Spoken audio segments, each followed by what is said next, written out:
సరే, మొదటి ప్రశ్న 41. ఆనందమఠ్ రచయిత ఎవరు? కింద ఆప్షన్స్ చూడండి. ఏ శరత్చంద్ర చటోపాధ్యాయ, బి బంకించంద్ర చటర్జీ, సి ఈశ్వర్ చంద్ర విద్యాసాగర్, లేదా డి దేవేంద్రనాథ్ ఠాగూర్. ఆలోచించండి. ఏమనుకుంటున్నారు? సరైన సమాధానం ఆప్షన్ బి బంకించంద్ర చటర్జీ. చాలామంది కరెక్ట్గానే గెస్ చేస్తుంటారు.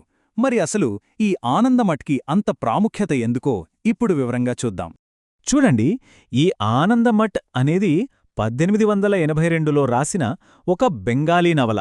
అయితే ఇది కేవలం ఒక కథాపుస్తకం కాదు. దీని నేపథ్యమేంటంటే 18వ శతాబ్దం చివర్లో జరిగిన సన్యాసుల తిరుగుబాటు. మరి ఈ నవలకి ఇంత ప్రాముఖ్యత ఎందుకొచ్చిందంటే దానికో ముఖ్య కారణముంది. మన జాతీయ గీతం వందేమాతరం ఉందిగదా, అది ఈ నవల నుండే తీసుకున్నారు. అందుకే ఇది భారత స్వాతంత్ర్యోద్యమంలో ఒక స్ఫూర్తిదాయకమైన రచనగా నిలిచిపోయింది. తర్వాతి ప్రశ్న చూద్దాం. ప్రశ్న 42. ఆర్య సమాజ్ వ్యవస్థాపకుడు ఎవరు? మీ ఆప్షన్లు: ఏ స్వామి వివేకానంద, బి రాజారాం మోహన్ రాయ్, సి స్వామి దయానంద సరస్వతి, డి గోపాలకృష్ణ గోఖలే. ఇది చాలా ముఖ్యమైన ప్రశ్న. సరైన సమాధానం ఆప్షన్ సి స్వామి దయానంద సరస్వతి. మరి ఆయన స్థాపించిన ఈ ఆర్య సమాజ్ లక్ష్యాలేంటో తెలుసుకుందామా? ఆర్య సమాజ్ను 1875లో బొంబాయిలో స్థాపించడం జరిగింది. ఇదొక హిందూ సంస్కరణోద్యమం. దీని ముఖ్య ఉద్దేశమేంటంటే వేదాలకు తిరిగిలేని ప్రామాణికత ఉందని చెప్పడం. అందుకే వాళ్ల ముఖ్య నినాదం వేదాలకు మరలండి, లేదా బ్యాక్ టు ద వేదాస్ అని ఉండేది. ఆ కాలంలోని మూఢనమ్మకాలను, ఆచారాలను ప్రశ్నించడంలో ఈ ఉద్యమం కీలక పాత్ర పోషించింది. ఇప్పుడు మనం బ్రిటిష్ ఇండియాలోని న్యాయ వ్యవస్థకు సంబంధించిన ఒక ముఖ్యమైన అంశాన్ని చూద్దాం. ప్రశ్న 43. ఇల్బర్ట్ బిల్ యొక్క అసలు ప్రాముఖ్యత ఏమిటి? ఆప్షన్స్ గమనించండి. ఏ భారతీయులు మరియు యూరోపియన్ల మధ్య శాశ్వత జాతి వివక్షణ సృష్టించడం, బి పత్రికలపై ఆంక్షలు తొలగించడం, సి పాశ్చాత్య విద్య యొక్క పురోగతిని సమీక్షించడం, డి భారతదేశంలో యూరోపియన్లు అనుభవిస్తున్న న్యాయపరమైన ప్రత్యేకాధికారాలను రద్దు చేయడం. దీనికి సరైన సమాధానం ఆప్షన్ డి. ఈ బిల్లు భారతదేశంలో యూరోపియన్లు అనుభవిస్తున్న కొన్ని ప్రత్యేకమైన న్యాయ అధికారాలను రద్దు చేయడానికి ప్రయత్నించింది.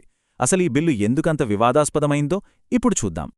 ఈ ఇల్బర్ట్ బిల్లును 1883లో లార్డ్ రిపన్ వైస్రాయ్గా ఉన్నప్పుడు ప్రవేశపెట్టారు.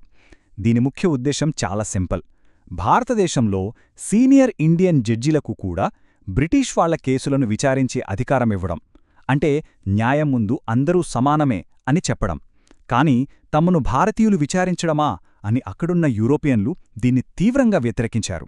ఇది చాలా పెద్ద వివాదానికి దారితీసింది. సరే, ఇప్పుడు మరో ముఖ్యమైన పరిపాలనాపరమైన మార్పు గురించి తెలుసుకుందాం. ప్రశ్న 44.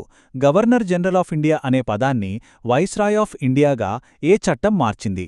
ఆప్షన్లు: ఏ 1919 చట్టం, బి భారత ప్రభుత్వ చట్టం 1858, సి 1909 చట్టం, డి భారత ప్రభుత్వ చట్టం 1935.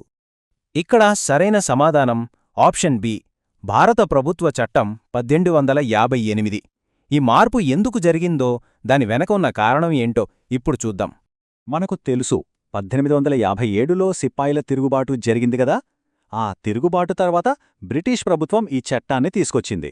ఈ చట్టం ద్వారా భారతదేశ పరిపాలన ఈస్ట్ ఇండియా కంపెనీ చేతుల్లోంచి నేరుగా బ్రిటిష్ రాణి చేతుల్లోకి, అంటే బ్రిటిష్ క్రౌన్ కిందకు వెళ్ళిపోయింది. అప్పటిముంచి గవర్నర్ జనరల్ను వైస్రాయ్ అని కూడా పిలవడం మొదలుపెట్టారు. వైస్రాయ్ అంటే బ్రిటిష్ రాణికి ప్రత్యక్ష ప్రతినిధి అన్నమాట. ఈ భాగంలో చివరి ప్రశ్న 45. ఇండియన్ పీనల్ కోడ్ పితామహుడు అని ఎవరిని అంటారు? ఆప్షన్లు: A Robert Clive, B Lord Ripon, C Lord Canning, D Lord Macaulay. సరైన సమాధానం ఆప్షన్ డి లార్డ్ మెకాలే. ఈ పేరు మనం గుర్తుపెట్టుకోవాలి. మన దేశ న్యాయ వ్యవస్థపై ఆయన ప్రభావమేంటో చూద్దాం. థామస్ బాబింగ్టన్ మెకాలే 1834లో ఏర్పాటు చేసిన మొదటి లా కమిషన్కు చైర్మన్గా ఉన్నారు.